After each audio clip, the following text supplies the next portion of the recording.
Me han contado una anécdota muy curiosa que de alguna forma ha dado origen al episodio del día de hoy. Y es que una mujer va y compra un crucifijo de oro a un importador de joyería que viene de Italia. Esa mujer viene a Chapantongo y un familiar suyo, que es orfebre, mira el crucifijo y le parece que esa pieza es conocida. Entonces le comenta sus sospechas y le dice que si la pieza tiene grabadas tales claves, entonces quiere decir que la pieza fue hecha en Chapantongo.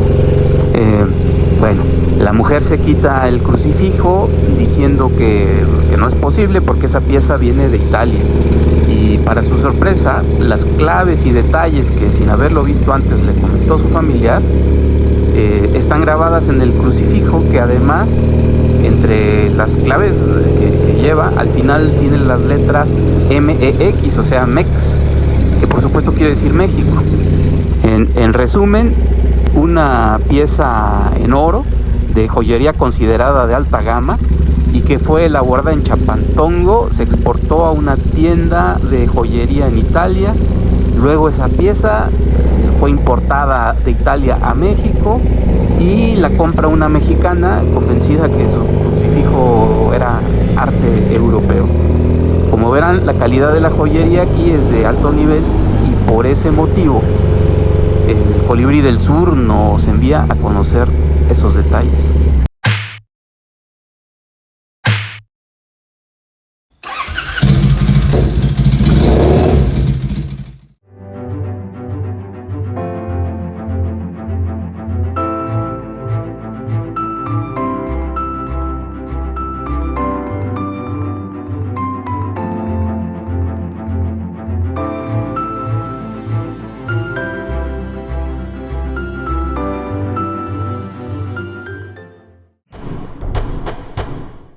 Para iniciar y entender mejor las bases del tema, hay que comenzar diciendo que la orfebrería es el arte y técnica de trabajar metales preciosos como el oro y la plata o metales semipreciosos como el bronce y el cobre, para crear objetos decorativos, utilitarios o religiosos. El orfebre es entonces el artesano que funde, moldea, cincela y pule el metal para darle forma a diversos artículos. La historia de esta actividad comienza cuando el señor Agustín Guerrero trae la orfebrería a Chapantongo. Escuchemos la narración de algunas de las personas que atestiguaron esos eventos y que dan cuenta de la importante fuente de empleos que ha representado esta actividad en el municipio. Nos remontamos al principio, más o menos como los años de 1970. El señor Agustín Guerrero trabajaba en una empresa como vendedor de joyería. Y él trabajaba precisamente en una empresa familiar que hacía aros para moneda. Entonces el señor Agustín Guerrero, y su sueño siempre fue hacer un negocio en su pueblo natal. Llegó una oportunidad donde una persona que trabajaba en el taller vino a buscarlo, le propuso trabajar con él. Y lo primero que pensó es hacer un taller de joyería aquí. Habló con el señor Pablo y le dijo: Pablo, ¿te vas conmigo a Chapantón a enseñarle allá a mi gente a trabajar la joyería? Y el señor, con mucha lealtad, le dijo: sí, yo voy hasta donde usted me lleve. Y así es como empezamos, con 2, 3 personas, todos campesinos. Creo que un acierto que considero importante fue que nunca se les dijo que no o se les puso alguna traba de cómo lo hacían. Cada uno fue agarrando su modo de trabajo y haciendo las cosas pues, como su imaginación lo hiciera, y el maestro apoyaba, no ponía peros, no les decía no, así no se puede. Creó esa creatividad con la gente, no los limitó, y creo que eso fue parte del éxito que se logró al final de cuentas. Entonces, al empezar el taller, el señor Agustín tenía muy claro que la gente de aquí no iba a saber el oficio. Por lo tanto, no puso ningún impedimento del tipo de gente que se empezó a acercar. Tuvimos gente que era albañil, campesino, pastor, y estudiantes que en ese momento no se dedicaban a la escuela, y que les llamó la atención aprender el oficio. Por lo tanto, pensábamos que iba a ser demasiado difícil, pero no. Realmente la gente se fue adaptando muy rápido, tanto así que en el lapso de un mes ya empezó a salir producción hecha por ellos, con sus manos, con todas las carencias y lo que teníamos a la mano. Me acuerdo mucho que al soldar, la gente sí le costó un poquito de trabajo porque las piezas las fundía. Entonces sí fue un reto importante para ellos el empezarla a dominar, cosa que yo creo que lograron en un tiempo récord. En aquella época se inició porque era lo único que vendía el señor Agustín, era el oro. Inició precisamente con aros para moneda.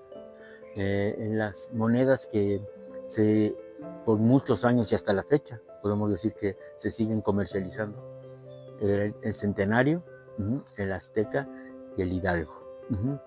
Ahí se empezó con hacer los aros para moneda, que era ponerle un bisel a la moneda para que pudiera ser colgada como un dije.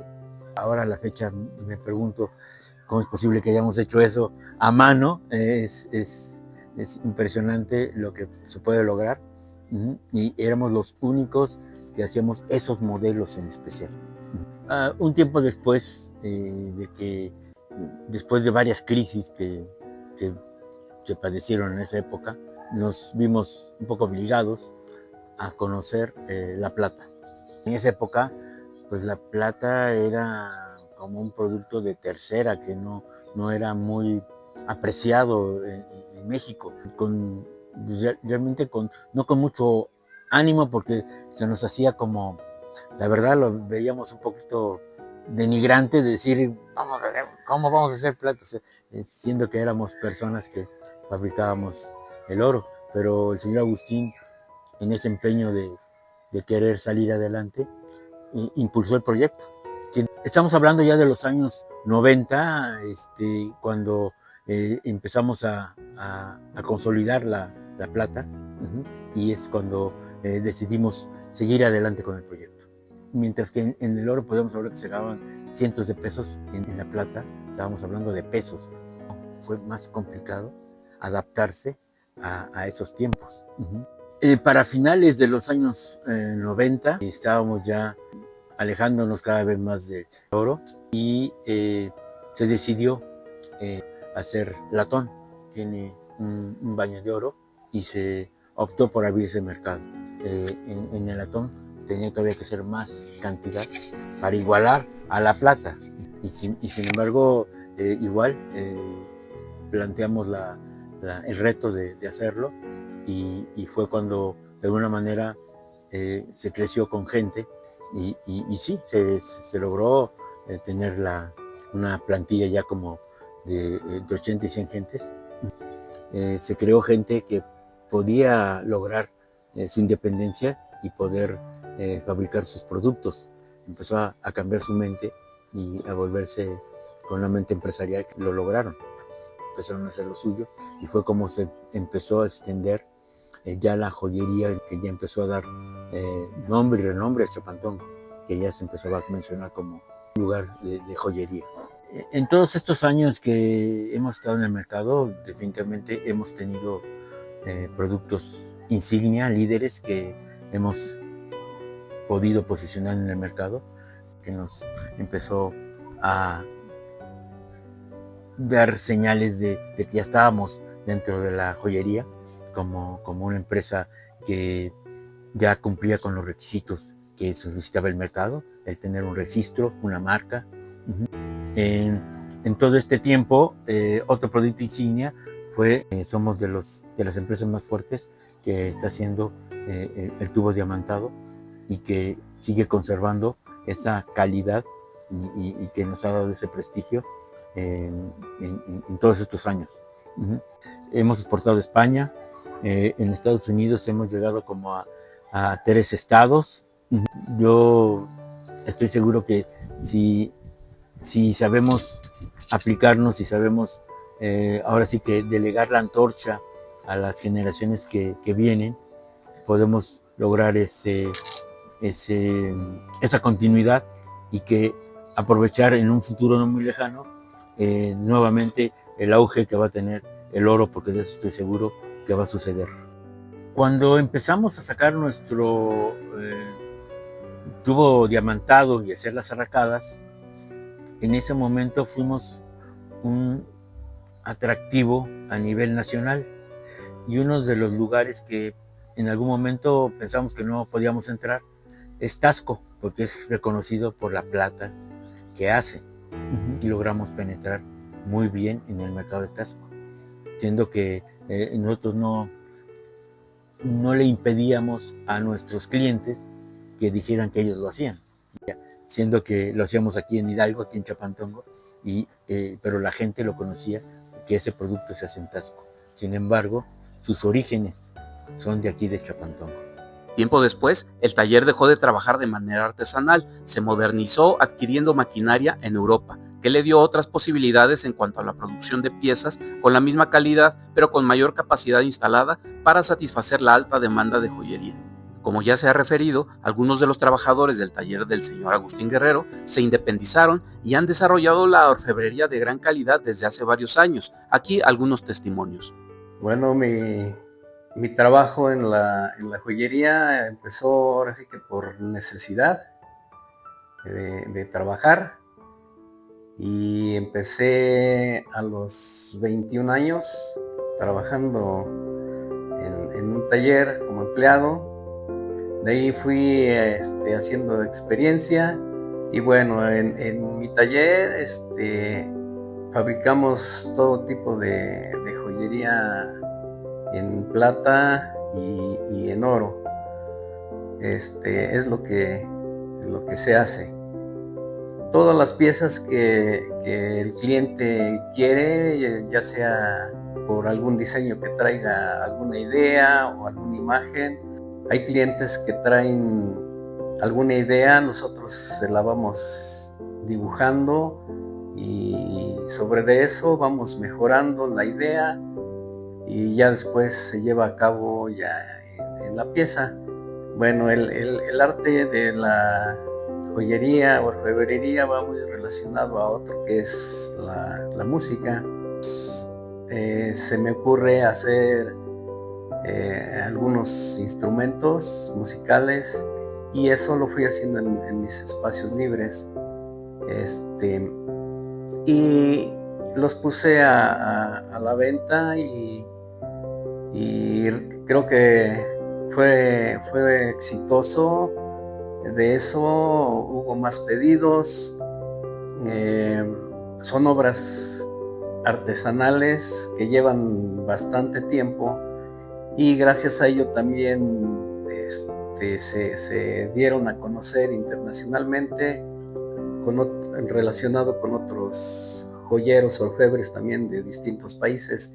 Bueno, con respecto a la calidad que se hace aquí en el pueblo, todo parte a partir del primer taller que hubo aquí, las primeras fuentes de empleo.